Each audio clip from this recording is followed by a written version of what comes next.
Today I'm going to show you how to make perfect 순두부찌개. Time is gold, let's go. Clean and prepare 300 grams of shellfish.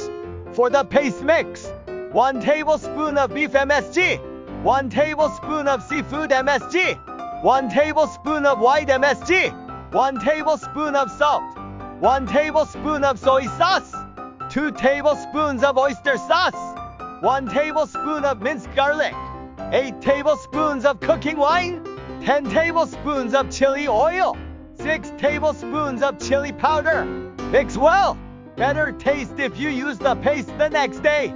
You can freeze any leftover to use next time. Half tablespoon of cooking oil, 100 grams of onion, clean shellfish in, 100 grams of courgette, hot chili if you can handle it, 650 milliliters of water, half tablespoon of minced garlic.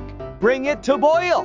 350 grams of soft tofu, 4 tablespoons of sauce paste. Cook for 10 minutes. Egg and spring onion for garnish. Your easy and delicious 순두부찌개 is ready. Enjoy your soup. Bye now.